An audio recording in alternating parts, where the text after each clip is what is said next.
Hola. Claudia, qué gusto. Hola, qué gusto verla, doctora Becker. Yo a ti más, Claudia, qué bueno. Sí. Pues ya estamos listos para dar inicio a nuestra reunión semanal de la Caravana de la Ciencia. Bienvenida, Claudia. Gracias, Marco.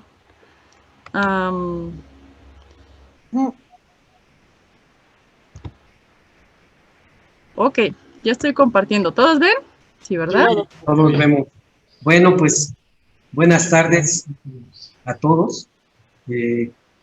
Estamos otra vez aquí en la Caravana de la Ciencia, muy contentos por tener a la doctora Claudia Pedraza con nosotros, quien pues de formación es cirujano dentista, tiene una especialidad en ortodoncia, maestría en ciencias, doctorado en ciencias, y bueno, además ama los animales y le gustan los idiomas.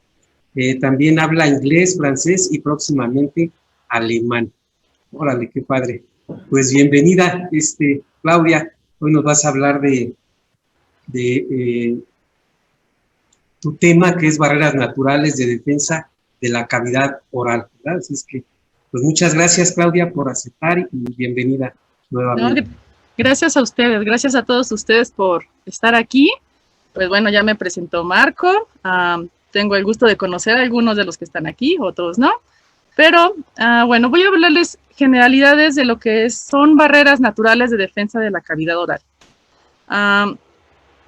Pues bueno, inicialmente tenemos como concepto que es una barrera. De acuerdo a la Real Academia Española, representa una valla, una compuerta, madero, cadena o cualquier otro obstáculo semejante con el que se cierra un paso o se cerca un lugar. En el caso de la inmunología o el sistema inmune, la inmunidad representa, bueno, viene de una palabra latín, immunis, que significa libre de carga. La inmunidad es una capacidad general que presenta un hospedero de resistir una determinada infección, enfermedad o daño.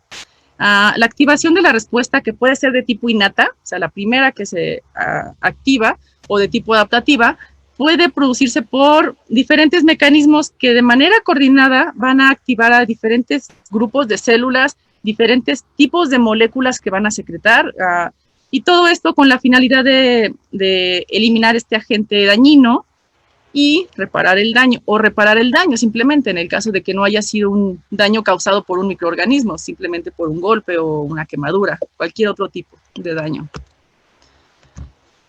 Ok. Este concepto es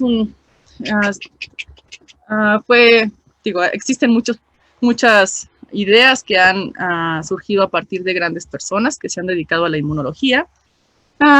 Solamente cito en el cual dice: la notable capacidad del sistema inmune para responder a miles de sustancias diferentes con una especificidad exquisita nos salva a todos de una muerte segura por infección. Entonces, bueno, este concepto, como vemos, es de 1976. Para esos años, obviamente, ya teníamos muchas de las bases que actualmente estamos conociendo y manejando en inmunología. Pero bueno, aquí estaba este personaje, hace referencia a que moriríamos por infección. Y efectivamente, ¿por qué? Porque el sistema inmune es el responsable de protegernos todo el tiempo, de una manera innata, como mencioné, o de una manera adaptativa cuando la respuesta innata ya no ha sido suficiente.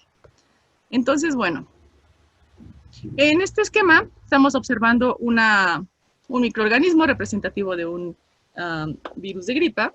Y bueno, lo que estamos viendo aquí en la figura de al lado es una célula blanca, un leucocito, el cual identifica inmediatamente este virus. En esta imagen, obviamente lo están haciendo de una manera caricatura, no es tan simple, pero de manera general, una vez que el sistema inmune, que en este caso está representado por este leucocito, por esta célula grande, identifica este agresor, empieza a activar una cadena de respuestas inmunológicas naturales, porque es probable que esta célula jamás haya reconocido este virus en este caso. Entonces, de entrada, las barreras naturales que van a actuar es la presencia de anticuerpos. Estos anticuerpos que están circulando de manera normal en el plasma, cuando hay algún daño, llegan a los tejidos y estos anticuerpos sirven para opsonizar o inactivar, por decirlo así, a este virus. Además de que lo inactiva y ya no permite que este virus haga sus funciones que él pensaba hacer, llegan otras células que gracias a esta marca que les pusieron los anticuerpos, les avisan que se tienen que fagocitar. Entonces, bueno, el sistema inmune actúa desde la primera parte, que es el reconocimiento, hasta la parte final en la cual nosotros, bueno, el sistema ya fue capaz de resolver esa enfermedad o esa infección.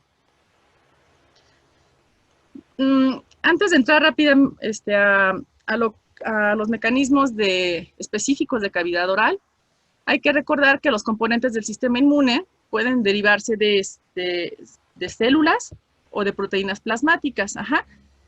Los componentes celulares, pues bueno, estamos hablando de que aquí tenemos a todo el grupo de células, leucocitos, células inmunológicas, plaquetas, eritrocitos, todas estas células que tienen funciones inmunológicas, las cuales van a derivar o producir mediadores. Estos mediadores van a servir para llamar a otras células para activar la inflamación.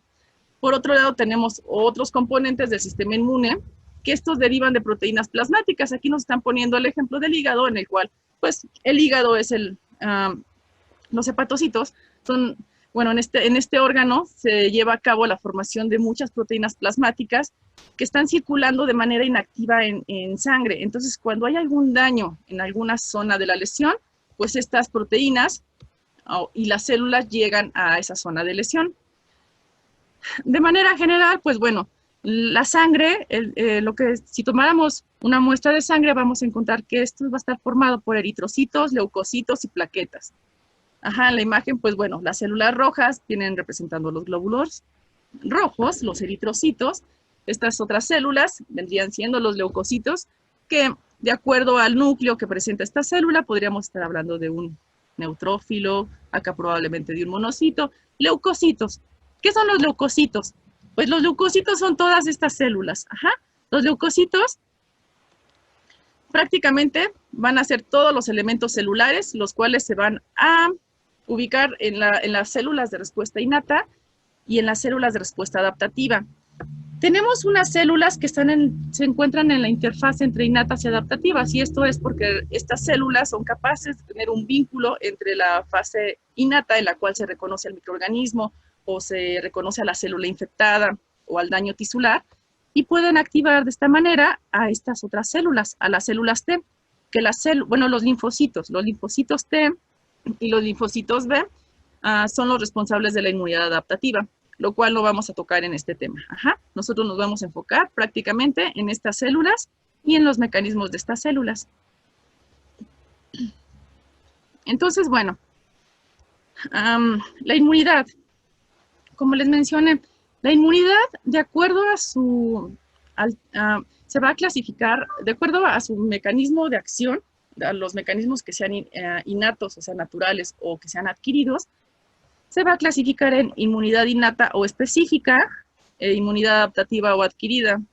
En la inmunidad innata tenemos las barreras naturales, que representan barreras físicas y químicas, como por ejemplo la piel, la mucosa. Esto representa una barrera física. Las secreciones, enzimas que liberen sudor, el pH, todo esto representa una barrera química, pero bueno, innata de este sistema de defensa. En la parte, dentro de estos mecanismos innatos, también tenemos a las células de la respuesta inmune innata, que ahorita vamos a ver cuáles son, y los mecanismos que llevan a cabo todas estas células, como son fagocitosis, producción de quimiosinas. También aquí intervienen factores de coagulación y la vía del complemento, así como la presencia de anticuerpos, anticuerpos circulantes.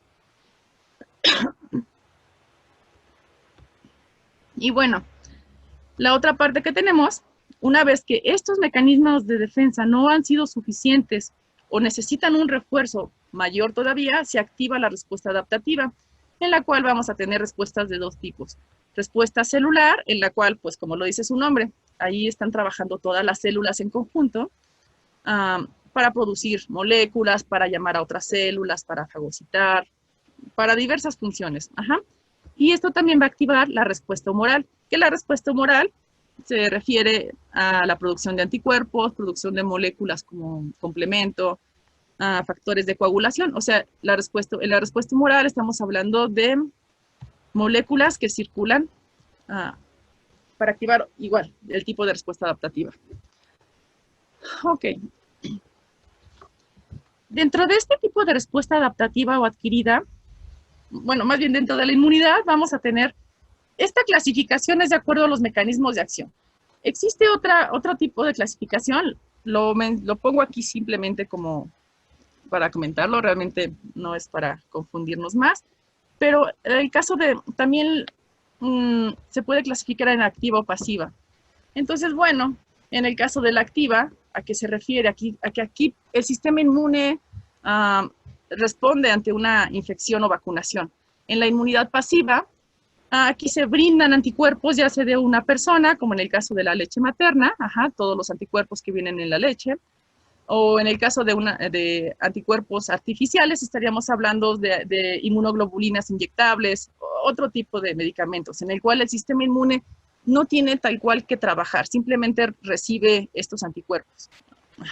Y bueno, y en la inmunidad activa, que es en la cual sí ponemos al sistema inmune a activarse y a enfrentarse a diferentes mecanismos, están la presencia natural por anticuerpos que se desarrollan ante una infección, o sea, la primera vez que uno se enfrenta a un microorganismo, pues bueno, se va a dar una respuesta activa de tipo natural, mientras que en el caso del artificial, pues estamos hablando de que es una parte del antígeno o son microorganismos atenuados en el cual se introducen al hospedero con la intención de que desarrolle estos anticuerpos sin que desarrolle la enfermedad.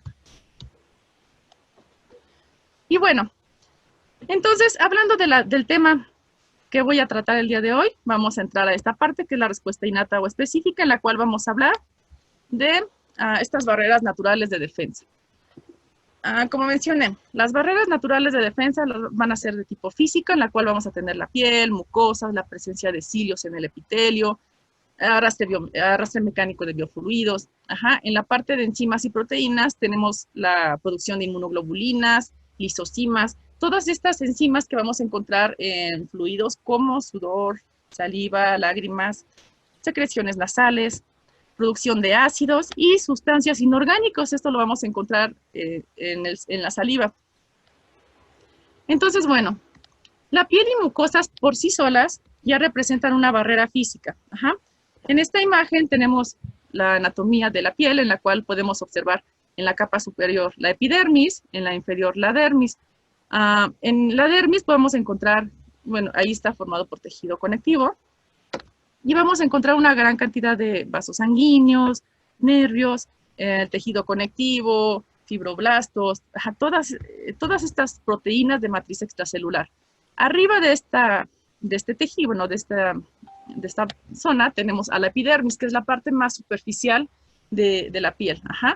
En esta parte, como les dije, esta imagen es de una piel. Pues estoy haciendo énfasis porque en el caso de la mucosa, la estructura es básicamente la misma, con la diferencia de que ahí, pues bueno, no vamos a tener folículos pilosos, ni va a haber ciertas diferencias anatómicas. Y aparte de eso, tenemos la presencia de queratina. La piel. ¿Dónde lo tengo? Ok. Bueno, no, pensé que había colocado una imagen y no la puse. Pero prácticamente esto, o sea, todos estos estratos, nosotros lo vemos como así como unas capas, como un sándwich, tal cual. Si nosotros observáramos microscópicamente esta parte de la epidermis, vamos a ver que hay diferentes estratos. Cada estrato posee diferentes tipos de células, como lo podemos observar en esta imagen. En esta imagen, ahora sí, ya estamos hablando de la mucosa. Voy a regresar un momento. Si se dan cuenta, es muy similar. La única diferencia es que aquí tenemos una capa gruesa de queratina. En el caso de la mucosa oral, hay que tomar en cuenta que aquí no tenemos un tejido queratinizado tal cual. Tenemos células que producen queratina, pero esto va a depender de la zona anatómica en la que se encuentre. Por ejemplo, en la mucosa de recubrimiento, que es como la mucosa que se encuentra rodeando los carrillos. Esta mucosa masticatoria prácticamente no tiene queratina, y lo observamos, como les dije, en carrillos, en piso de boca. Tenemos otro tipo de mucosa en cavidad bucal, que es la mucosa masticatoria. Aquí sí se observan, aquí sí nos muestra una ligera capa de queratina.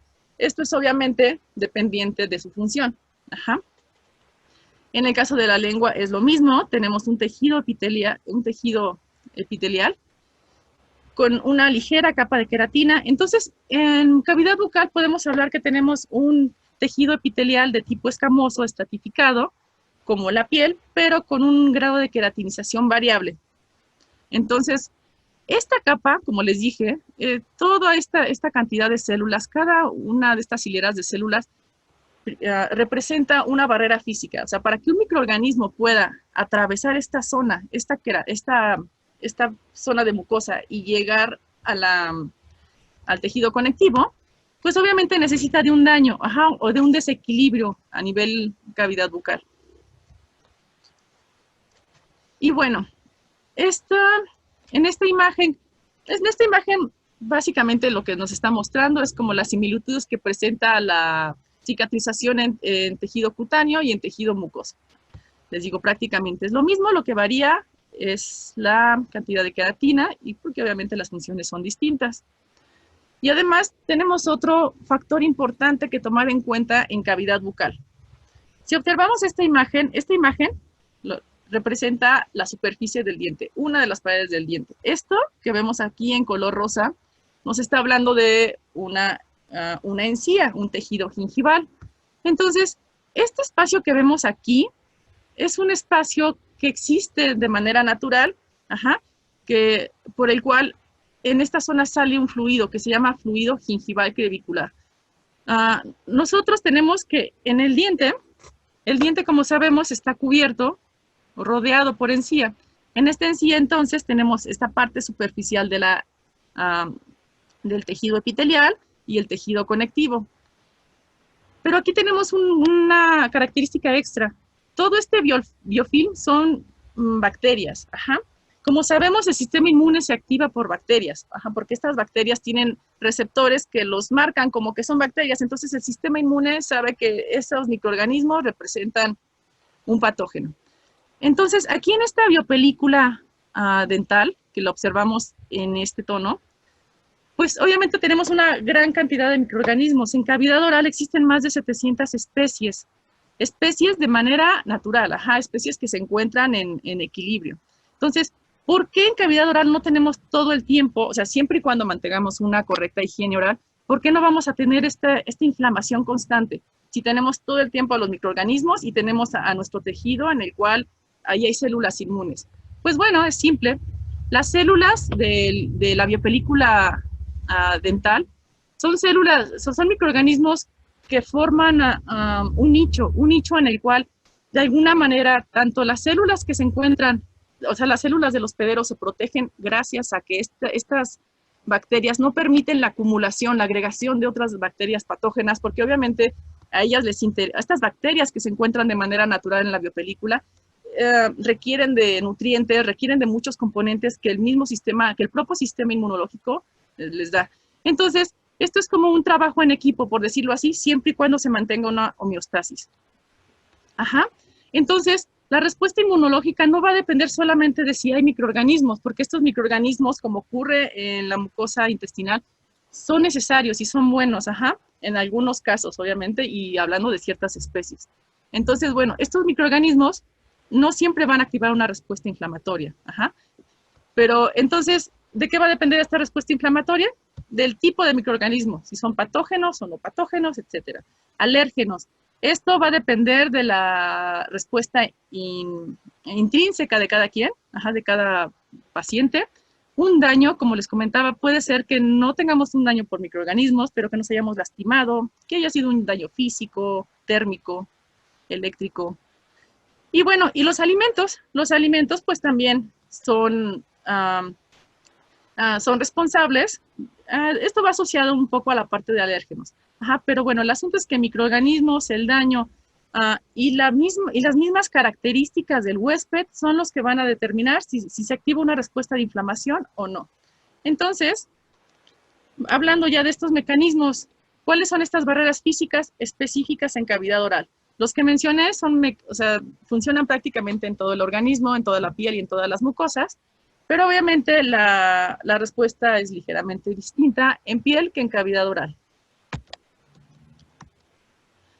Entonces, bueno, como les dije, las barreras físicas en cavidad oral, tal cual, representan la mucosa. Ajá, la mucosa tal cual representa como un muro, el cual si está intacto y no hay ningún daño, no es posible para los microorganismos penetrar hasta estas zonas y provocar infecciones. Respecto a ¿cuáles son las barreras químicas que están presentes en cavidad oral? Pues bueno, tenemos a la saliva. La saliva es un líquido incoloro que se encuentra formado por proteínas, glicoproteínas, carbohidratos, electrolitos, células epiteliales y leucocitos. Ajá, porque como les mencioné, en la saliva, nosotros, de manera natural, todo el tiempo, la encía va a estar secretando por aquí un fluido que se llama fluido gingival crevicular. Esto lo hace de una manera constante y sin provocar inflamación en la zona. Cuando el paciente presenta inflamación, este fluido gingival incrementa. Ajá.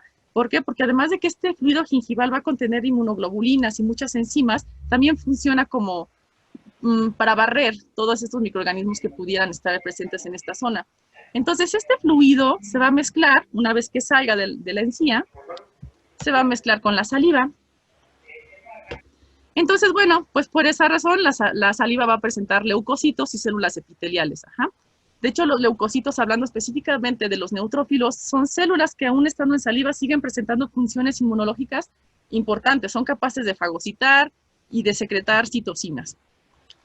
La secreción de saliva está relacionada con el contenido de agua del organismo. Esto es muy importante. Ajá. Esta es la razón por la cual hay que tomar agua constantemente sin que obviamente lleguemos a un exceso. La saliva está compuesta, bueno, inicialmente secretado por los acinos. Esta va a estar formada por cationes de sodio, potasio y aniones de cloro y bicarbonatos. La saliva va a sufrir cambios cuando el flujo es lento. Ajá. Por eso les digo, es importante tomar una suficiente cantidad de agua diario. La saliva es una solución isotónica, levemente hipotónica, alcalina y rica en potasio y contiene muchas mucinas salivales. Las mucinas salivales, ¿qué son? Glicoproteínas. ¿Y para qué nos van a servir estas mucinas salivales? Lubrican los alimentos y facilitan la deglución. Mantienen la humedad de la mucosa oral y facilitan los movimientos de los labios y la lengua durante el habla. Gracias a los iones que tiene, va a ayudar a regular el pH, mantiene el pH salival en 7. Ajá. Y además de que es importante para evitar el desarrollo de microorganismos y mantener la homeostasis, o sea, el equilibrio de los tejidos, también es importante para activar a la amilasa. La amilasa es una enzima responsable de la formación del bolo alimenticio, como lo estoy mencionando aquí en el último párrafo, que también una de las funciones es la digestión. Bueno, las mucinas son el componente principal del moco y saliva. Está compuesto por muchas proteínas, especialmente de tipo mucopolisacáridos. Y las mucinas lo que van a hacer es hacer espesa este fluido. ¿Para qué? Digo, además de todo lo que mencioné de las funciones de habla y deglución, también van a servir para capturar a los microorganismos. Para que una bacteria pueda infectar, lo primero que necesita es adherirse. Si esta bacteria o este microorganismo no tiene esa capacidad de adhesión porque se está atrapando en la saliva, pues bueno, ya de ahí ya tenemos como una primera barrera, ajá, tanto físico como química por la parte de las mucinas. También, otra de las funciones inmunológicas que presenta la saliva, gracias a estos componentes, es que por los iones que mencioné que contiene, previene la desmineralización del esmalte y constantemente está reestimulando para la remineralización. Por supuesto que cuando esta desmineralización del esmalte ha sido muy avanzada, cuando el paciente no ha tenido la correcta higiene, cuando el pH del paciente tampoco no le ayuda a controlar las caries, pues obviamente va a haber caries, va a haber desmineralización y posteriormente un proceso carioso. Entonces, bueno, otra de las funciones inmunológicas que presenta la saliva es una limpieza de la cavidad de bacterias y alimentos.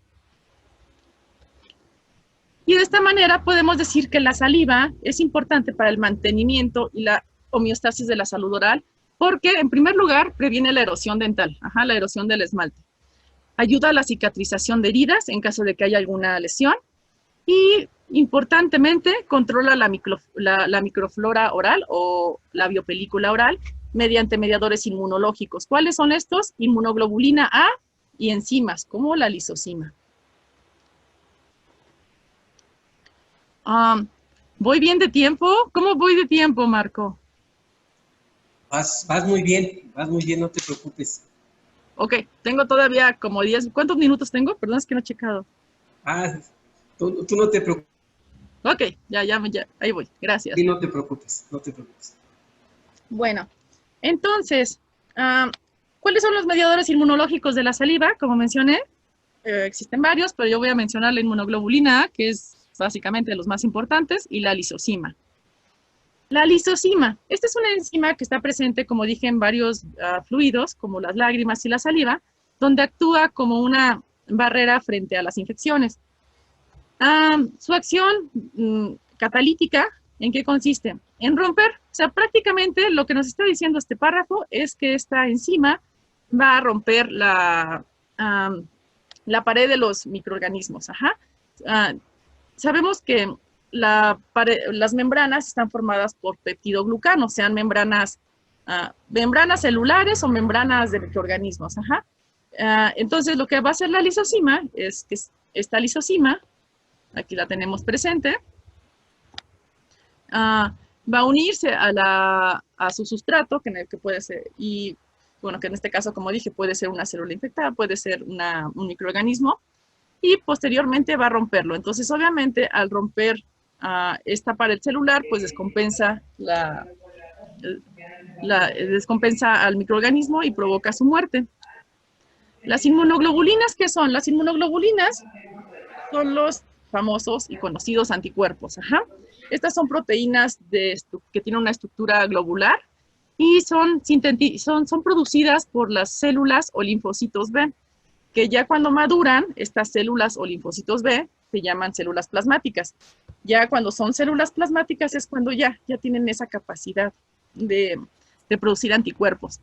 Las inmunoglobulinas las vamos a encontrar en sangre, o sea, van a estar circulando en el plasma, y otros fluidos biológicos, como mencioné, saliva, lágrimas, secreciones mucosas intestinales, líquido sinovial, intersticial. Y las inmunoglobulinas son capaces de reconocer antígenos, o sea, a moléculas extrañas, de manera muy específica o de manera inespecífica también, y formar inmunocomplejos, lo cual significa que el anticuerpo, que tiene una estructura en forma de Y, se le va a unir a la parte externa del microorganismo y de esta manera, pues bueno, va a empezar a llevar a cabo lo que voy a empezar a mencionar a continuación. No me voy a meter mucho en esto, simplemente esta es una estructura de las inmunoglobulinas. Esta es la parte que reconoce a los antígenos. El antígeno, ¿qué es el antígeno? Cuando tenemos un microorganismo, esta va a tener moléculas en su superficie. Estas moléculas son diferentes a las que poseen nuestras células. Entonces, nuestras células inmunológicas van a darse cuenta que ese antígeno, que esa molécula es ajena. Entonces, ahí es donde se unen. Esta es la zona de unión. Existen 5 tipos de inmunoglobulinas, en el cual solamente me voy a enfocar en la inmunoglobulina A, que en el caso de cavidad oral es una de las básicas.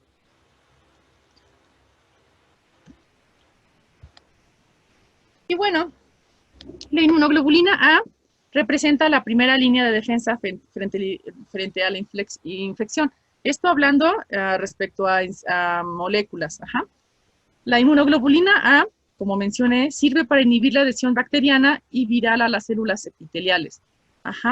También sirve por lo mismo, neutraliza a las toxinas, y estas inmunoglobulinas van a aparecer en secreciones recubriendo estas mucosas. Por eso, la inmunoglobulina A hablando de moléculas, es de las primeras que van a unirse a estos patógenos. Entonces, miren, aquí tenemos esta imagen nos está mostrando una mucosa de tipo intestinal. En el caso de la mucosa bucal no presenta estos cilios, pero básicamente es la misma estructura. Entonces, aquí lo que nos está mostrando es que nosotros vamos a tener de manera natural, de manera innata, células plasmáticas. Pocas, pero va a haber células plasmáticas, que estas son las responsables, como les dije, ya cuando están en los tejidos, ya no cuando están circulando, ya una vez que llegaron a los tejidos y que ya están residiendo, ya están habitando ese tejido, empiezan a formar anticuerpos. Estos anticuerpos los forman, digamos, como seguro, con un candadito, el cual, este candadito, va a tener un receptor en las células epiteliales. El receptor en las células epiteliales lo que va a hacer, obviamente estamos hablando de que aquí hay unos receptores afines, entonces, una vez que estos se reconocen, se forma una vesícula y esta vesícula es transportada desde la parte interna hacia la parte externa de la mucosa, sea hacia la parte externa de la mucosa oral, parte externa de la mucosa intestinal, pero es el mismo punto. Entonces, una vez que estas inmunoglobulinas han atravesado este tejido, se liberan. Entonces, ahí es cuando justamente vamos a encontrarlas libres para que cuando están en la saliva se le puedan unir a los microorganismos. Entonces, miren, aquí tenemos como una imagen de lo que he estado tratando de explicar. Esta cosita naranja representa un microorganismo. Entonces, esta es una vía de activación de otras moléculas, pero que funciona así, que se llama complemento. Pero aquí lo que van a hacer es, miren, se van a unir los anticuerpos a la superficie de los microorganismos. Con esto, por un lado, lo van a desactivar, no van a permitir que estos microorganismos se adhieran y se sigan reproduciendo. Entonces, esta marca, o sea, esto que se le une, es básicamente para marcar a esos microorganismos, para decirle al sistema inmune que ahí tenemos un intruso. Entonces el sistema inmune lo reconoce y pueden ocurrir diferentes cosas. ¿Qué puede ocurrir? Uno, que se active la inflamación. ¿Qué quiere decir? Que cuando el sistema inmune empiece a detectar que tenemos microorganismos ya con anticuerpos, o sea, de que ya con por decirlo así, marcados, llegan células fagocíticas, las destruyen. La otra cosa que podría ocurrir en caso de que se activen los anticuerpos o el sistema de complemento es que se formen poros en la membrana de la bacteria. Y como les dije, pues la bacteria, sabemos que cualquier célula necesita mantener un equilibrio. Si se empiezan a formar poros en la membrana, pues bueno, esto va a provocar la lisis o la muerte de esta célula. Entonces, bueno, llamémoslo anticuerpos, la inmunoglobulina A. O llamemos que también existen unas moléculas que se llaman moléculas de complemento, que estas están circulando. Y cuando son necesarias o cuando se necesita que vayan a cierta zona de inflamación, pues bueno, esta es la manera en la que ocurren. En primer lugar, tenemos toxinas. Aquí, ¿qué ocurre? Miren, lo que nos está representando esta imagen. En esta imagen tenemos una célula, cualquier célula, la cual va a tener receptores para esta toxina. Esta toxina obviamente fue producida por algún microorganismo. Entonces, los anticuerpos van a servir para bloquear estas toxinas. Entonces, estas toxinas, en vez de que se unan a la célula que quieren atacar, llegan los anticuerpos y se les unen. Entonces van a empezar a formar inmunocomplejos, se llaman. Entonces, estas toxinas pues ya no tienen manera de unirse a ninguno de estos receptores porque ya están unidos por los otros anticuerpos. Entonces, de entrada, ya están neutralizadas. En el caso de la bacteria es la misma. La bacteria, si tenía algún mecanismo de virulencia, pues ya no va a poder llevarlo a cabo porque ya tiene aquí encimadas y amontonadas a todas estas inmunoglobulinas que están bloqueando su replicación y sus funciones. Y lo mismo ocurre con los virus. Los neutralizan. Ok. Y ya que están neutralizados, ¿para qué sirve esa neutralización? Como mencioné, van a facilitar la fagocitosis. Si observamos en este ejemplo, nos están poniendo una célula, probablemente una polimorfonuclear, un neutrófilo, en el cual aquí la unión de anticuerpos no permitiría la fagocitosis. Más bien aquí en esta parte, disculpen, en esta imagen, aquí no hay unión de anticuerpos. Entonces, en la siguiente imagen, donde ya tenemos la unión de estos anticuerpos a la superficie de este microorganismo, ahora sí, esto es reconocido y eso va a activar y acelerar la fagocitosis. Esto es lo que les menciono. Entonces aquí tenemos al microorganismo, el cual ya está opsonizado o neutralizado por estos anticuerpos que tienen forma de Y, como les mencioné. Estos son reconocidos porque los anticuerpos tienen una parte que reconocen al microorganismo y, por decirlo así, la colita, esta tiene una parte que va a reconocer las células inmunológicas. O sea, los anticuerpos, por decirlo así, van a tener dos uniones, uno con el microorganismo y otra las células innatas. ¿Para qué? Para que entonces se induzca la fagocitosis. Otro mecanismo que van a llevar a cabo los anticuerpos y ayudados por estas moléculas de complemento es formación de poros. Entonces, miren, aquí tenemos nuevamente otro ejemplo de la fagocitosis. La fagocitosis, tenemos la bacteria, la presencia de la inmunoglobulina, como ya se le unió. Gracias a que se unió esta inmunoglobulina, se empiezan a activar otras proteínas como las del complemento. Esto va a inducir que estos receptores, el receptor de fagocitosis, se unan a la bacteria, la empiecen a acercar a su membrana, posteriormente formen una vesícula y finalmente la eliminen. Entonces, pues bueno, resumiendo todo esto, la inmunoglobulina y el complemento, ¿para qué nos va a servir? Para opsonizar, que recordemos, opsonizar es neutralizar, marcar estas bacterias. Nos va a servir para fagocitosis, para que la célula, el fagocito, se coma este microorganismo, para la lisis celular, provocándole gránulos y haciendo que la célula se rompa, y induciendo inflamación. Porque sabemos que la inflamación, pues lo que nos va a hacer, lo que nos va a ayudar es a que lleguen más células inmunológicas, además de todos estos componentes. Y bueno, aquí tenemos de lo que les estoy hablando. Esto es, miren, en esta imagen tenemos a una Escherichia coli, la cual pues está viva todavía, no tiene ningún tratamiento. Posteriormente, a estas imágenes le agregaron anticuerpos, o sea, inmunoglobulinas, y se empieza a observar cómo estas células empiezan a perder la fórmula. O sea, toda esta bacteria está amplificada ahora acá, y vean cómo empieza a perder su rigidez. Posteriormente, aquí ya tenemos cuando la bacteria ya murió, porque aquí tiene todos estos poros formados. Aquí están los poros que les menciono. Esta es una célula intacta y vean aquí en una microscopía se observa cómo este complemento empezó a hacer poros. Al hacer estos poros, pues ya simplemente va a descompensarse la célula y la bacteria muere. Y fagocitosis, bueno, creo que esto ya, ¿cuáles son las? Y entonces, bueno, ya nada más por último voy a hablar de las células fagocíticas. ¿Cuáles son estas células que llevan a cabo esta fagocitosis? Principalmente los neutrófilos. Los neutrófilos son las células que vamos a encontrar más abundantemente en circulación.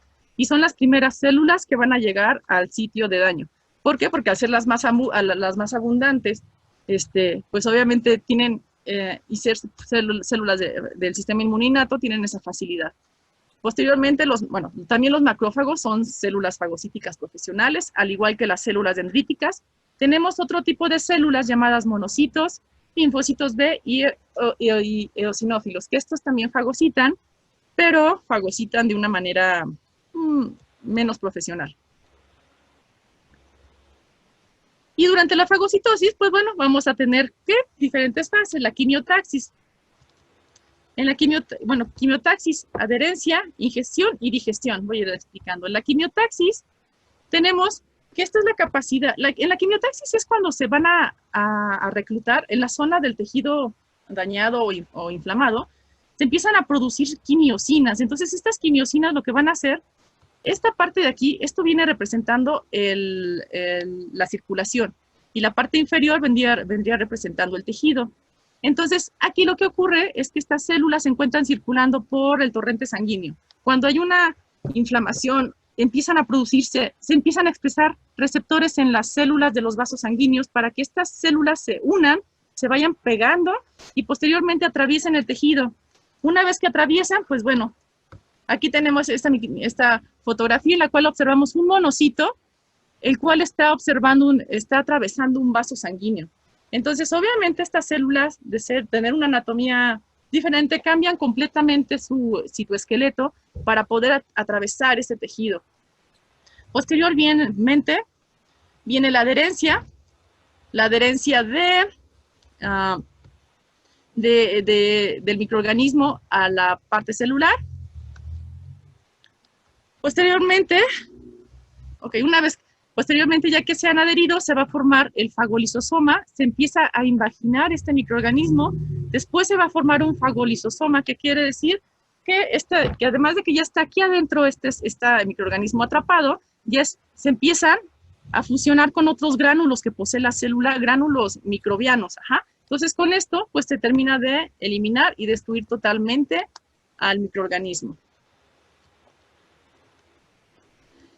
Y bueno, entonces ya nada más, pues nada más vuelvo a cerrar con esta frase que pues simplemente lo que hemos visto es que el sistema inmunológico va a tener esta capacidad de reconocer y de reconocer de manera en específica. Una vez que ya tenemos una activación porque el sistema innato no fue suficiente, ya estamos hablando que entonces, bueno, el sistema inmune va a tener otros mecanismos muy específicos, pero en el caso de la inmunidad innata es básicamente nuestra primera barrera de defensa. Entonces, pues bueno, creo que hablando de los mecanismos que posee la cavidad oral, de manera general ya los mencioné, no sé si tengan alguna duda.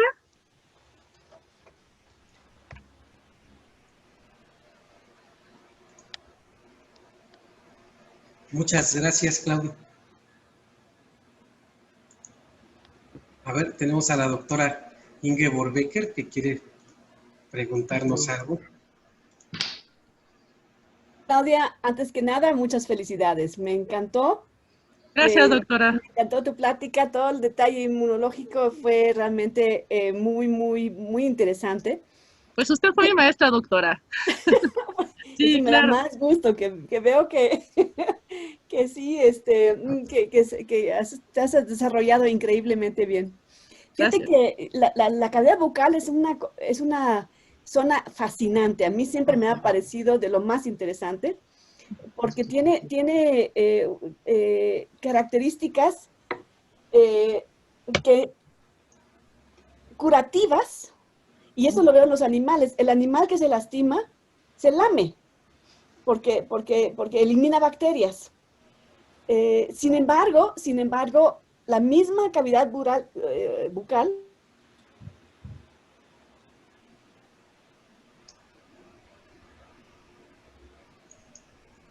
Y ya se trabó Tenía unos problemas ahí la doctora Becker con su... ¿Sí? Sí, ya se congeló su imagen. ¿Aprovecho o me espero, Marco? Sí, adelante, Benjamín. Doctora, muchas felicidades. Soy Gracias. Benjamín León, Mucho gusto, de la doctor. Facultad de Medicina, también ahí con buen amigo de Marco. Oh, Muchas felicidades. La presentación me gustó mucho. Me gracias. gustó mucho y iba yo a coincidir con la doctora Becker. Qué lástima que no sé si me vaya a alcanzar a escuchar o no. Pero resulta que cuando yo era niño o adolescente, sin saberlo, mi abuelita, ¿no? Me decía, cuando te salgan tus barros en tu cara, te pones un poquito de saliva en Ah, ayunas. Es muy importante que te la pongas en ayunas. Y yo le preguntaba a mi abuelita, porque además las abuelitas y los abuelitos, pero creo que más las abuelitas, sí. son muy sabias. Todo el conocimiento obviamente es empírico, pero muy bien aprendido. Entonces me decía, ponte saliva en ayunas y vas a ver, hijito, cómo te vas a curar. Y eso viene a colación por lo que estaba diciendo la doctora Becker, que la cavidad oral es fascinante, es un mundo aparte. Yo hice mi maestría con ustedes en odontología, yo me dedico al área de biomateriales Okay. y yo no soy odontólogo. Entonces, a mí me sorprende mucho cómo ustedes creo que son sumamente confiados en la cavidad oral, porque yo veía de repente los procedimientos y decía, híjole, creo que no son correctos, creo que yo imparto la materia de cirugía en la Facultad de Medicina y decía, caray, así como que esto no me cuadra. Pues yo decía, bueno, pues ellos son los expertos, ¿no? Y luego, por ejemplo, los maxilos, los cirujanos maxilofaciales hacen unas cirugías impresionantemente amplias, muy, digamos, con un abordaje quirúrgico extremadamente grande, y son muy confiados ustedes, suturan, no se cambian los guantes tan exhaustivamente como nosotros y hacen una serie de cosas. Y yo decía, ah, caray, los odontólogos, qué buenos son. No se infectaban, cicatrizaban, bueno, no cicatrizaban, reparaban perfectamente bien el tejido y todo. Entonces, y esto viene por todo lo que nos acabas de explicar, doctora, y obviamente también las manos del odontólogo tienen mucho que ver, pero y bueno, con esto termino mi comentario, que la cavidad oral es otro mundo. Ahorita lo que nos acabas de explicar, bueno, me acordé de mis clases de inmunología, ¿no? Que era todo lo que nos estabas explicando, pero bueno, es totalmente fascinante. Y nada más para concluir, ¿qué opinas tú y qué pensarías tú con todo lo que nos acabas de contar? Si una vacuna vía oral, ahora con esto del COVID y todo eso, pudiera ser suficientemente efectiva o no, y las otras vacunas, ¿no? Que ya conocemos que son subdérmicas, intramusculares y todo eso. ¿Qué opinarías tú? ¿Te gustaría, pensarías que es una buena vía que realmente pueda realmente producir los anticuerpos necesarios para proteger al organismo? ¿Qué opinas, doctora? ¿Cómo ves tú con todo esto que nos contaste? Tú que eres la experta, porque pues ahora surgen un montón de ideas con esto del COVID. Pues yo una vacuna oral, no sé. Ok, en el caso de justo este problema que estamos teniendo, sabemos que una de las vías de contagio, pues es a través de saliva, ¿no? Exacto. Entonces, bueno, el detalle aquí es que es un virus realmente nuevo, o sea, entonces no se sabe mucho, o sea, intentan buscarle, o sea, han hecho un montón de estudios y simplemente no le dan, prometen y prometen y prometen vacunas, entonces, honestamente, creo que estamos hablando de un microorganismo que todavía ni conocemos, o sea, entonces, es así como plantear una vacuna oral, pues el fundamento a lo mejor lo podríamos explicar, pero bueno, ya en la parte clínica, pues no, ¿en qué Complejo. vehículo se haría? O sea, habría muchas cuestiones que no es nada más, ay, sí, una vacuna.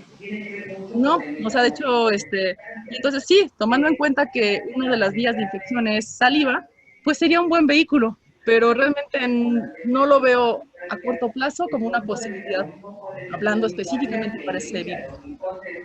Ok. Gracias, doctora. Gracias. Y nuevamente felicidades por la presentación. Gracias. Gracias, Marco. Gracias. Benjamín, ahora sí, continuamos con la doctora Becker, ya regresó. Ah, ok, perfecto. Bueno, sí. Sí. Qué error, no sé por qué me bota el sistema, pero aquí estoy. No sé hasta dónde escucharon. Mi pregunta era que siendo la cavidad bucal una área tan especial, yo observo que los animales aprovechan, los perros lo veo, y pues todos tienen ese mecanismo en el fondo, de tratar de limpiar heridas con la saliva, y lo logran muy bien. Se lamen. Sin embargo, cuando te muerden, entonces sí causan unas infecciones terribles. Entonces, hay diferentes bacterias que colonizan la saliva versus los que están sobre los dientes, o cuál es la diferencia de la lamida y la mordida que se observa a veces. O a lo mejor estoy mal, pero tú como amante de perros y dentista, a lo mejor tienes una muy buena observación ahí. ¿Se escuchó? Sí, ya. Sí, pues es justo lo que comenta, doctora. En el caso de la saliva, pues bueno, esto viene siendo solamente un vehículo para lubricar, para neutralizar microorganismos, porque tenemos inmunoglobulinas, unas que otras polimorfonucleares. Pero bueno, realmente ahí, en estas, ¿por qué la saliva funciona, por decirlo así? ¿Por qué la mordida? Pues bueno, porque en el caso de la mordida, como bien mencionó usted, doctora, el tipo de microorganismos presentes en saliva y presentes en el tejido gingival, del perro, del humano, del gato, porque las mordidas de gato también son tremendas, son horribles, por el tipo de microorganismos que tienen. Entonces, sí, o sea, la saliva, mientras no haya algún daño en el tejido, pues no hay ningún problema. Pero el problema con una mordida de perro es que ahí hay daño. Hay un daño al epitelial, y entonces en ese daño se inoculan las bacterias que presentan estos animales en las superficies dentales, que aunque no es lo mismo que estén en superficies dentales, uno podría decir, bueno, pero es que si están en superficies dentales, ¿por qué no andan por ahí en la saliva? Pues las bacterias, en la biopelícula dental, como todas las biopelículas, ¿no? Tienen una organización súper increíble, entonces, pues simplemente las que están fijas en los tejidos dentales o en los tejidos periodontales no se mueven, a menos que haya una remoción mecánica. Por eso es lo que decimos, por eso es tan importante la higiene, que en el caso de los perros, pues muy poca gente les da atención odontológica. Pero bueno, en el caso de los humanos es lo menos que deberíamos de hacer nosotros, porque sí, al igual que como ocurre con los perros, si nosotros dejamos acumular esas bacterias, pues nuestra microbiota, que funciona de manera normal, se vuelve patógena. O sea, son microorganismos que realmente están ahí presentes, pero por la descompensación empiezan a producir infecciones. Ok. Entonces, sí. Sí llama la atención, ¿verdad?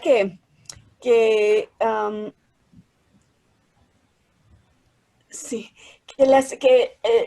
o sea, que la remoción continua, al lavarnos los dientes, al enjuagarnos con alcohol, etcétera, etcétera, estamos removiendo bacterias buenas y malas, de todo. Pero esto no favorece, no favorece, es más, nos protege de caries, nos protege de sobrecrecimiento de bacterias en general, ¿verdad? Pero la colonización que se establece después de cada limpiada vuelve a estar muy balanceada entre biofilm, digamos, eh, protector y algunas bacterias patógenas. Ese balance siempre se logra. Sí, porque justo esa higiene, tomando en cuenta, por ejemplo, esta imagen, cuando nosotros tallamos nuestros dientes, pues obviamente no, el cepillo no llega hasta acá. O sea, los comerciales ponen que sí, que las cerdas del cepillo entran hasta esta zona y remueven todo, ¿no es cierto? Obviamente, la remoción que nosotros estamos haciendo va de la encía hacia arriba. Entonces, el hecho de que nosotros no dejemos que crezca que esta biopelícula se calcifique, o sea, que posteriormente se vuelva cálculo y que ya nos forme ahí colonias patógenas, el hecho de que nosotros estemos removiendo esto todo el tiempo, lo único que va a permitir es que estas bacterias que tenemos aquí en este biofilm, que es un biofilm o sea, un tipo de bacterias que nos ha venido acompañando desde la infancia. Ajá. Entonces, cuando nosotros removemos la parte externa. Entonces, si nosotros tenemos una buena higiene, no tendría por qué estar introduciéndose más cantidad de placa en esta zona. Entonces, pues sí, incluso la presencia de este biofilm se ha demostrado que induce la producción de interleucina 10 y TGF-beta en las células epiteliales, pero cuando hay condiciones de salud. Cuando ya empieza a haber acumulación y calcificación de estos microorganismos, ya ahí el cuento cambia. Ahí ya las bacterias periodontopatógenas ganan y pues bueno, y empieza a haber competencia. Ay, pues muchas gracias, Claudia. Esa parte me fascina. Toda la salud, la inmunología bucal. Es La otra cosa. inmunología, sí, es que la inmunidad de mucosas es muy bonita, la verdad. Sí, pues muchas gracias, Claudia. Felicidades. Gracias a usted, doctora. Muchas gracias, doctora Inge. Aquí por ahí, Carlos Montejo también nos quiere preguntar algo, pero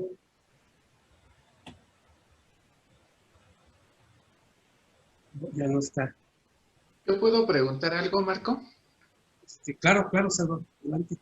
Bienvenido. Bueno, entonces, bueno, antes que nada, doctora Claudia, muy bonita su presentación, muy interesante. Gracias. Muy interesante esto de los dientes.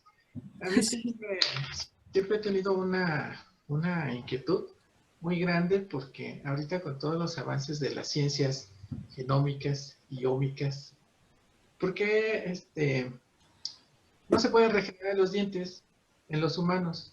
Porque, por ejemplo, las lagartijas, los cocodrilos, los tiburones, al parecer todo el tiempo se les rompe un diente por sus hábitos alimenticios y lo regeneran con, digamos, prácticamente mucha facilidad. ¿Por qué en el caso del ser humano no se han hecho estudios, o no sé si los haya ya en este momento, para, en lugar de estar reparando un diente o componiéndolo, regenerarlo de raíz, pues? ¿Qué genes tendríamos que explotar? Lo que han encontrado, sí, porque llevan mucho tiempo, especialmente con las ratas, tratando de ver qué es lo que hace que, pues ellas no, o sea, que lo que estás comentando, ¿no? Y con otras especies. Realmente el problema es que en el caso de estos animales, estos van teniendo un crecimiento a lo largo de la vida, pero este crecimiento viene desde la parte de raíz. En el caso de los humanos, nosotros, bueno, cuando se están formando los órganos dentales, estos vienen en un germen dental, en el cual, pues bueno, tenemos pues, los que van a dar origen células que van a dar origen al esmalte, a la dentina, al cemento y a la pulpa dental. O sea, en este germen vamos a contener prácticamente las células que van a dar formación a esas capas germinativas para que se forme el órgano dental. El detalle con el esmalte es que una vez que se ha formado, no es como, por ejemplo, la dentina. En la dentina nosotros tenemos unas células que se llaman odontoblastos. Estos odontoblastos generalmente están trabajando a lo largo de la vida. Entonces, estas sí pueden engrosarse. No quiere decir que se vaya a hacer más grueso la dentina. Bueno, es que de hecho sí se engrosa la dentina, disminuyendo el tamaño del nervio. Pero entonces el asunto es que con nosotros con varios mamíferos humanos, incluyendo humanos, nosotros no tenemos ese crecimiento porque la formación se origina en un germen dental. En cambio, con estas ratas, el crecimiento ocurre siempre en la parte apical. Y ahí es algo, y no, o sea, digo, obviamente le han buscado, pero no, todavía no hay manera de regenerar el cristal que representa el esmalte dental. Sí, entiendo. Y por ejemplo, estas interleucinas, estas quimiosinas, ¿no hay alguna que estimule a los odontoblastos a producir más dentina? Por ejemplo, cuando ya se produjo un daño por caries. Odontoblastos, sí. Sí, de hecho, en un proceso carioso han checado perfil de citocinas y han visto que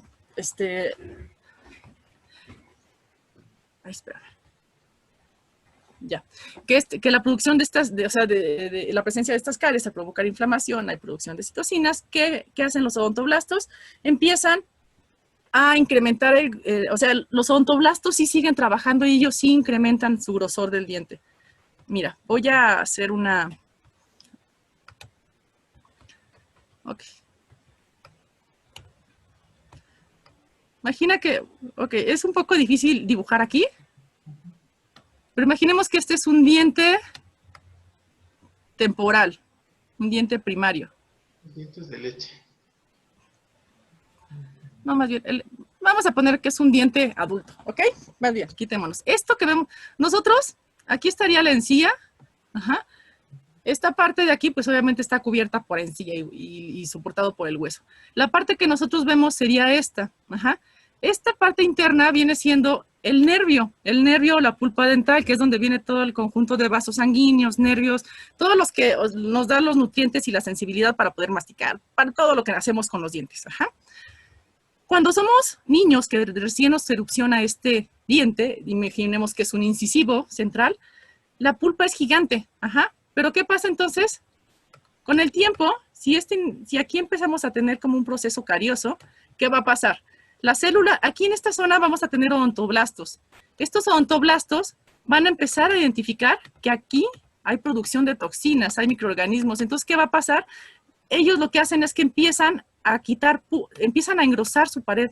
Entonces, en vez de tener toda esta toda esta cavidad llena de nervio, de pulpa, por decirlo así, si este paciente no se atiende, este nervio va a quedar delgaditito, va a quedar así tal cual, estrecho, va a quedar a la mitad. ¿Por qué? Porque esta zona del esmalte va a ir a... Ay, es que es un poco difícil, disculpe, con dibujar con esto. Va regresando, ¿no? Por decirlo así, va en retroceso. Ajá, va en retroceso. Entonces, la pulpa que era así de este tamaño, conforme empieza a sentir un estímulo externo, que es la caries, empieza a hacerse y hacerse más pequeño por efecto de los odontoblastos. Entonces, los odontoblastos, las nervios, estas células todavía, estas sí tienen capacidad de formar nuevo tejido una vez que el diente ya está erupcionado.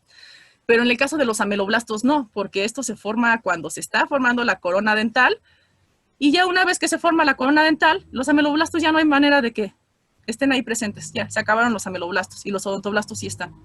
Entonces, por eso te digo, la dentina, el esmalte lo perdemos para siempre, pero en el caso de la dentina se puede ir modificando de acuerdo al tipo de, al desgaste, a una caries profunda, a una muerte pulpar.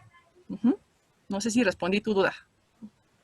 Ajá. Sí, entonces por eso cuando hay caries profundas, hay muchas personas que no les duelen los dientes, pero entonces porque esta parte no ha sido dañada, todavía está íntegra. O fue tanto su daño que ya llegó a nervio y el paciente nunca se enteró que ya tenía una necrosis. Que también el caso de las caries es como cualquier paciente. O sea, hay pacientes que con una pequeña cavidad están muriendo del dolor. Hay otros que tienen una cavidad así gigante que ya llegó a nervio y no les duele. O sea, entonces ahí tiene que ver también el umbral del dolor y bueno, ya cosas personales del paciente, inmunología del paciente. Bueno, pues muchas gracias, doctora. No, gracias a ti. ¿Me permites hacer dos comentarios, Marco, doctora? Sí, claro.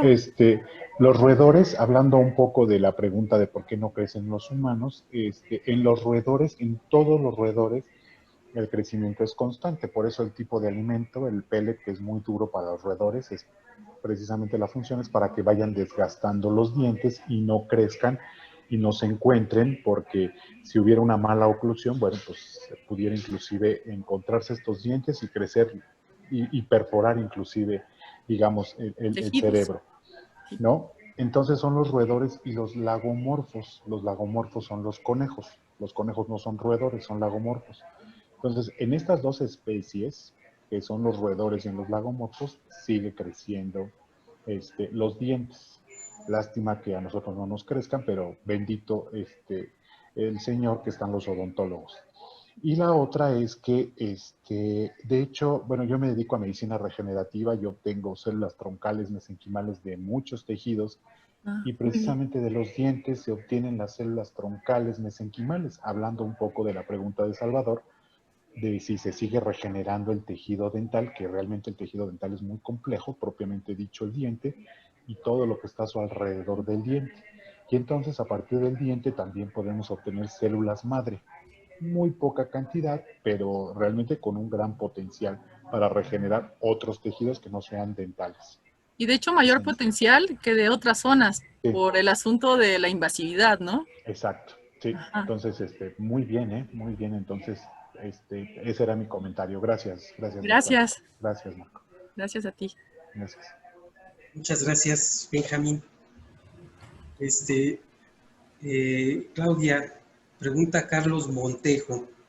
Dice, mi pregunta es, ¿podemos ver al biofilm bacterial como una zona de simbiosis con nosotros los humanos? Sí, exactamente. Sí, así lo definiría. Bueno, no lo definiría. O sea, realmente forman un ambiente simbiótico.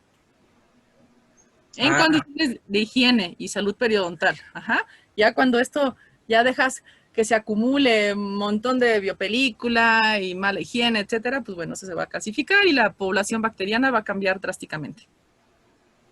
Ok, y dice, bueno, ¿y qué pasaría con las personas que presentan necrosis y no lo sienten? ¿Qué implicación biológica generaría?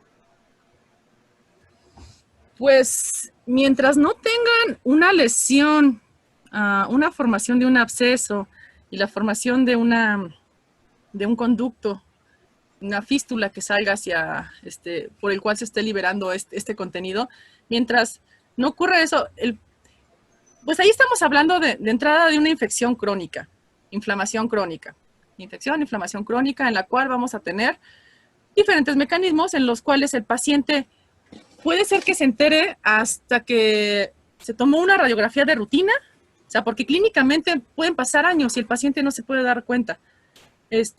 ¿Y qué implica que no se dé cuenta? Pues que obviamente en esta zona interna del tejido periodontal, o sea, donde tenemos hueso, donde tenemos la encía y el hueso, pues como vamos a tener una inflamación constante, es que aquí no tengo ninguna imagen. Bueno, ok. Imagina que si tuvimos una necrosis, aquí en esta zona ubicaríamos la lesión. Entonces, a lo mejor arriba el paciente no se da cuenta y dice que está todo bien. Tomamos una radiografía y vemos esta zona de lesión. ¿Qué vamos a encontrar aquí? Pues un montón de células inflamatorias, vamos a encontrar tejido necrótico.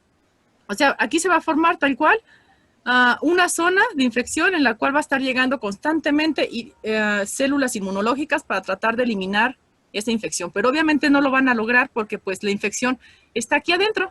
Ajá.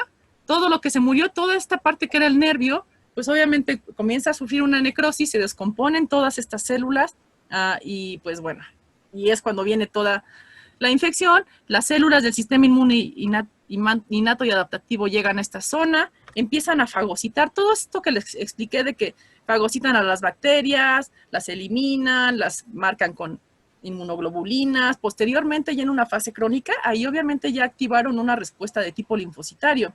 Ya tenemos linfocitos trabajando. Entonces, aquí es una zona de infección que aunque el sistema inmune, su intención es tratar de controlarlo, realmente está haciendo que se pierda hueso, que se reabsorba la raíz. Al final del día, si el paciente no se atiende esto, va a terminar perdiendo la pieza dental por el daño que está provocando esta inflamación al hueso. Y pues si no hay hueso, no hay un tejido de soporte que pueda mantener ahí el diente y pues el paciente lo pierde. Entonces, bueno, son como infecciones asintomáticas, que eso es lo peligroso de estas, pero realmente casi siempre están asociadas a caries profunda. Entonces, que un paciente no se dé cuenta es porque realmente lo dejó casi siempre mucho tiempo y minimizó el problema. Ok, muchas gracias, Carlos. Claudia, ya le contestamos a Carlos Montejo, perdón. Te manda saludos y dice que excelente plática. También aquí Lolita Jarillo te manda saludos en Facebook Live. Alex Pedraza dice buenas tardes, doctora. Gracias. También Pedraza Guillén Luis, buenas tardes también. Te manda a saludar también Evelyn. Mira, la familia y los amigos apoyando. Muchas gracias. Así que un abrazo con cariño. Sí, muchas gracias. ¿Alguien más que desee preguntar algo a Claudia?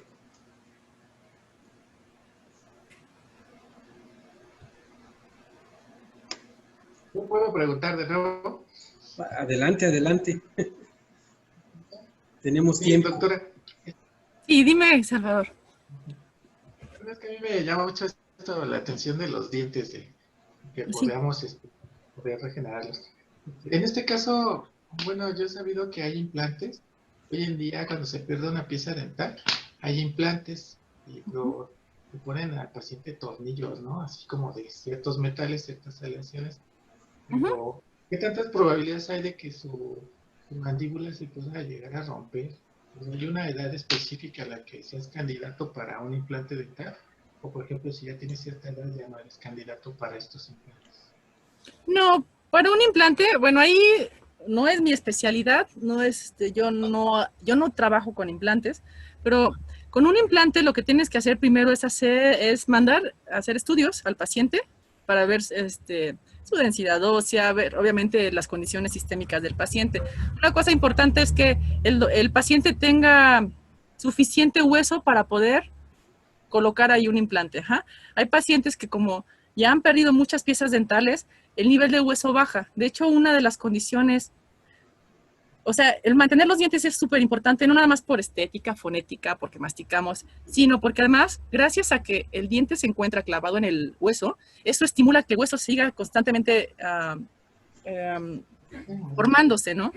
Entonces, hay pacientes que como ya han perdido muchas piezas dentales, el nivel de hueso baja. De hecho, una de las condiciones... ok, está desfasado, ¿verdad? Entonces, bueno. Mantener los dientes es súper importante, no nada más por estética. Entonces, bueno, Salvador, y te digo, entonces el detalle de esto es que tenemos que checar.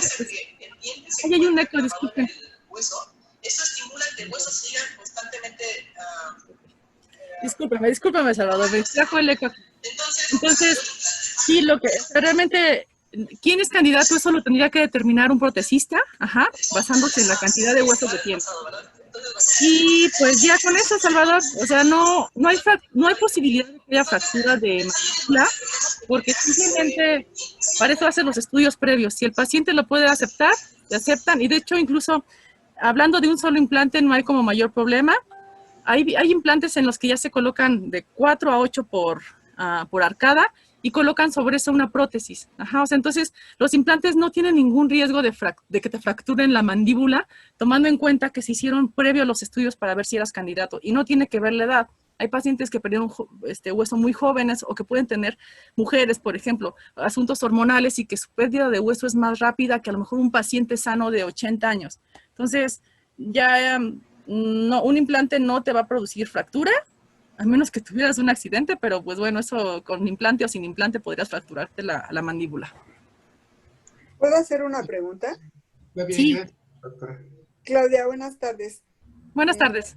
Quisiera yo preguntarte si tú recomiendas que se haga uno, pues, es que no sé ni siquiera cómo se llama, que te estén poniendo hueso sintético, si es que tú ya perdiste parte de tu tejido óseo antes de que te hagan un tratamiento, pues ya sea de implante o de lo que tú requieras, ¿no?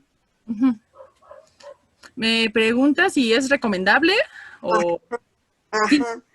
Sí, no todos los pacientes, mismo caso, son candidatos para poder colocar un injerto de hueso. Injerto de hueso. Ajá. Sea bovino, sea humano, sea el injerto que sea, el origen que sea. Si el paciente tiene, es que, no sé, por ejemplo, un diente podemos verlo por diferentes, o sea, va a tener diferentes defectos. Si veamos cómo un diente está clavado en el hueso, pues tendría obviamente cuatro áreas, ¿no? 4 zonas, por decirlo así. Entonces, dependiendo de cuál ha sido la extensión, o sea, si el paciente, digamos, esta es la raíz del diente, perdió nivel, en vez de que esté así la encía, bueno, el hueso está hasta acá, pero en esta zona tenemos otro molar. Aquí probablemente ese nicho nos está permitiendo que se coloque hueso, porque es probable, porque la zona lo permite, ¿no? O sea, va a retenerlo, y gracias a que lo retiene, va a haber cierta regeneración de hueso, no al 100%, sí, pero va a haber regeneración. Pero eso tomando en cuenta que haya dónde colocarlo. Es lo mismo, si tenemos a un paciente que no tiene un solo diente, pues ahí aunque queramos, ¿dónde se lo vamos a poner, no? O sea, sobre el mismo hueso, pues lo va a botar. O sea, no hay un diente, no hay algo que esté estimulando que se siga formando ese hueso. Y otra pregunta, cuando se va, no sé si sea el término correcto, despoblando la encía, o sea que se va como retrayendo la encía, ¿qué se puede hacer como para evitar que se siga retrayendo? O sea, si es un proceso natural de edad o a qué se debe, pues. Es un proceso, ¿Cómo corregirlo? Es un proceso totalmente natural. Cuando las personas llegan a la 4ª década de vida, más o menos, una cosa así, el nivel de encía empieza a perder, empieza a bajarse, así como decía el doctor. Entonces, el hecho de que empiece a perder este nivel es algo totalmente natural. El problema es que esto vaya ocurriendo de una manera muy rápida. O sea, nosotros, si tenemos... ok, es que no coloqué. Bueno, nosotros en la parte del diente, en la parte superior, que es la corona, está cubierto por esta zona de encía. Como dice, se va perdiendo y se va perdiendo. Entonces, llega un punto en el que el diente tiene la unión, o sea, donde se separa, donde empieza el cemento y empieza el esmalte. justo en esa unión cemento-esmalte es con lo que uno puede tener una referencia de qué tanto tejido se está perdiendo. Si esta pérdida de tejido va ocurriendo gradualmente a lo largo de las décadas, pues no hay mucho que se pueda hacer. Pero si estamos hablando que, y eso lo identifica cada quien, ¿no? O sea, cada quien conoce sus encías. Si de un momento a otro yo veo que mi encía bajó 2, 3 milímetros en cuestión de pues, muy poco tiempo, pues bueno, ahí tendría que primero verificar qué estoy haciendo mal en mi higiene. O sea, qué está ocurriendo mal ahí. Digamos, ya voy con el periodoncista o con el odontólogo y con quien me vaya a atender y me dice, me enseña la técnica de cepillado, me dice qué cosas debo seguir. Pero sigue ocurriendo este problema, pues bueno, ahí a lo mejor ya podríamos estar hablando de problemas hormonales, porque como mencioné hace rato, especialmente las mujeres, cuando estamos en diferentes etapas hormonales, llamémosla embarazo, menopausia, etcétera, etcétera, pues siempre va a haber producción de mediadores inflamatorios. Ajá, entonces, en el caso de problemas hormonales, donde está, por ejemplo, las mujeres, que somos las que más tendemos a sufrir osteoporosis y estos asuntos, pues obviamente vamos, o sea, si no tenemos un buen estado sistémico, nuestra pérdida va a ser más rápido. Entonces, muchas veces el tratamiento periodontal, primero hay que checar que la parte del periodonto, o sea, la parte de la limpieza se esté ejecutando bien por el paciente. Ya una vez que esté así, pues bueno, el paciente debe de ser muy cauteloso de estar cada 6 meses, cada año, cada que este paciente personalmente lo requiera, para que no se acumule este cálculo. El hecho de que no dejes que se acumule cálculo, eso te va a ayudar a que las células del sistema inmune, o sea, de la mucosa, las células de la encía, estén sanas y no se pierdan. O sea, no se pierdan a un ritmo acelerado. Va a ocurrir, pero se puede prevenir que ocurra con rapidez. Otra pregunta, perdone, pero ya es la última. Está bien, doctora. Cuando tienes tus dientes, pues, ¿cómo te diré? Como normales, están unidos normal, ¿no? Y es natural que con el paso del tiempo se vayan como adelgazando la unión entre dientes y se vayan formando casi huecos entre los dientes. En la base, ¿no? Se refiere en la base. En la base de los dientes de abajo más que de los de arriba, ¿no? Ajá. Y bueno, eso es normal porque lo que le estoy mencionando. Aquí tenemos la encía cuando de manera natural pues va a tener, ahorita déjeme hacer un pequeño esquemita.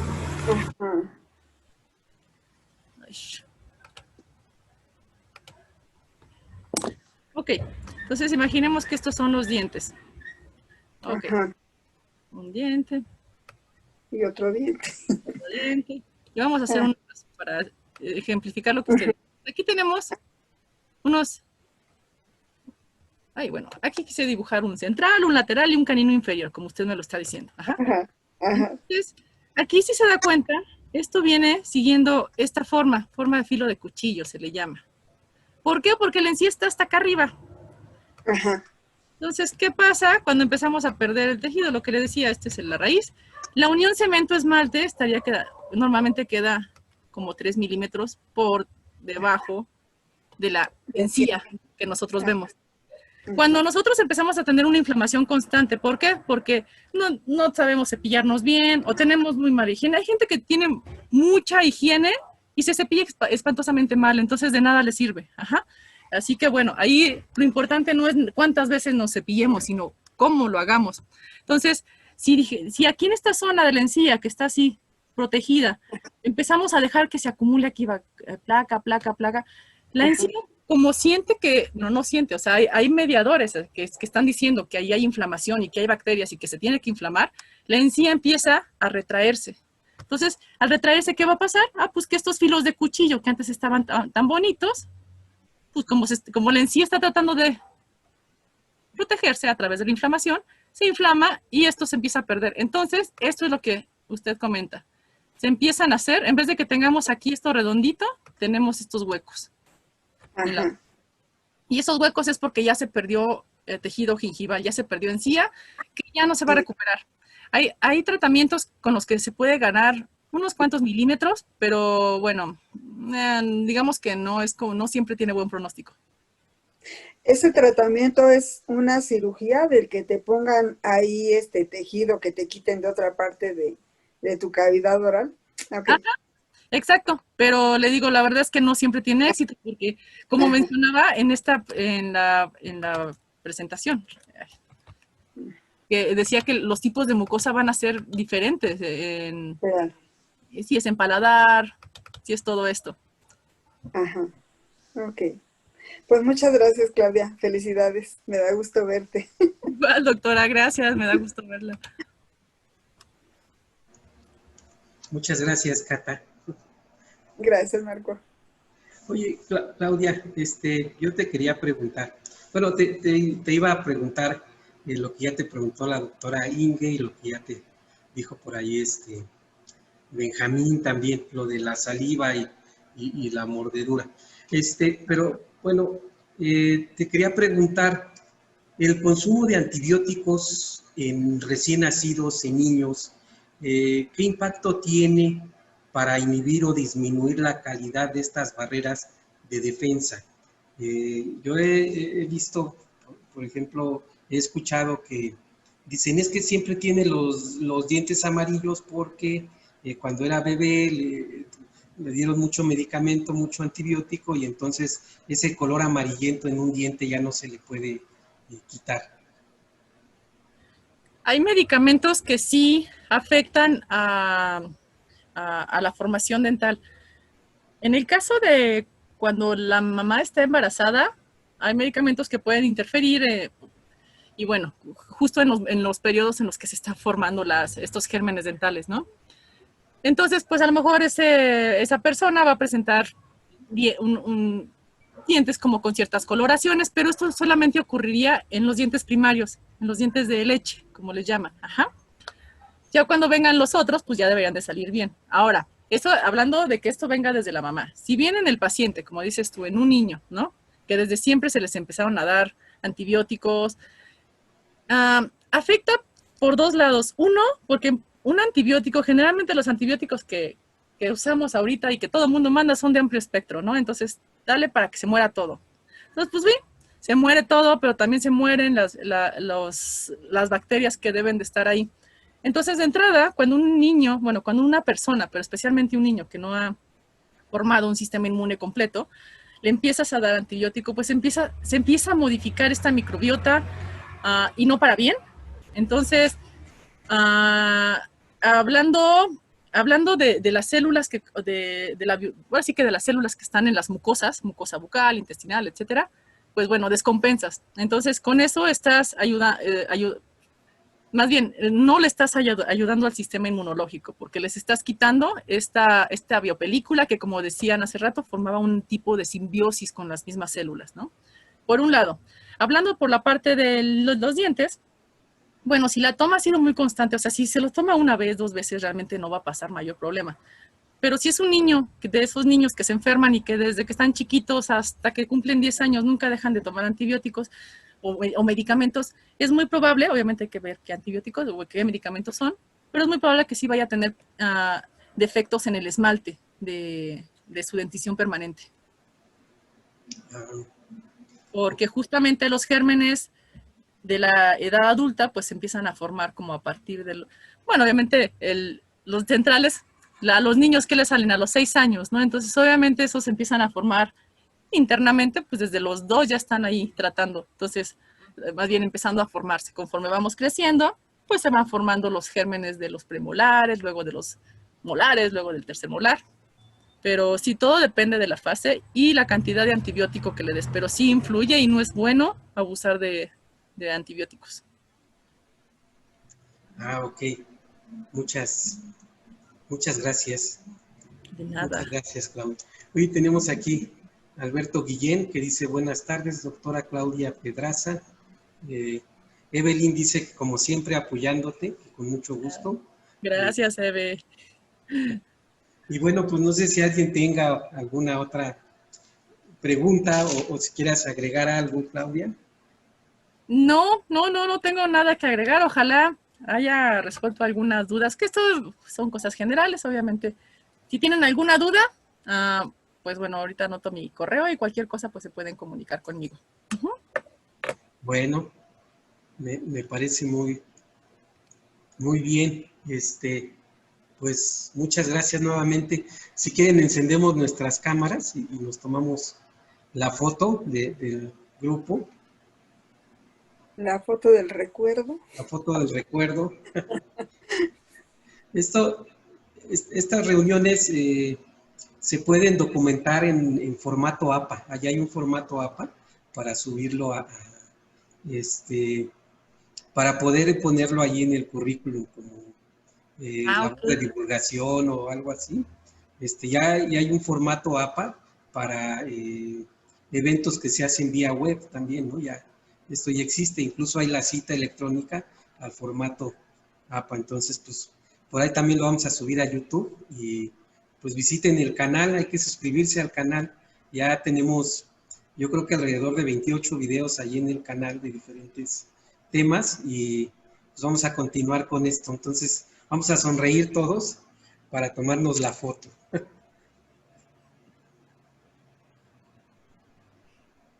Nos avisas.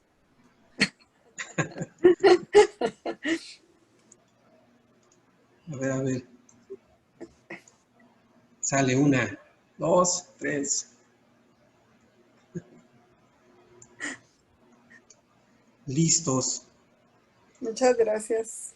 Pues muchas gracias, Claudia, muy padre. Gracias por compartirnos tu tiempo y pues tu conocimiento. Y bueno, pues los invitamos a todos nuevamente a participar en la caravana. Ya tenemos casi 7 meses de seminarios cada 8 días y bueno, pues hay que seguir creciendo. Ya la segunda etapa de la caravana va a ser a pie, ¿no? Hay que ir a algunos lugares donde hay fiesta de pueblo, que nos den un día o una tarde o un rato para poder presentar también. Vamos a buscar la manera de que esto sea viable, ¿no? Para que llegue a más gente. Y bueno, pues la próxima semana nos van a hablar de 2 maneras de estudiar la Tierra, de geodesia y sismología. Entonces, los esperamos la próxima semana. Claudia, otra vez muchas gracias. Gracias a ti por la invitación, gracias a todos por su tiempo de estar aquí. Y bueno. Gracias, gusto verte, Claudia. Gusto verte. Hasta luego. Hasta luego. Bye, bye. Nos vemos en Facebook Live también, nos despedimos. Muchas gracias a todos por su asistencia. Sí, gracias. Gracias, Claudia. Gracias. Bye, Pilar.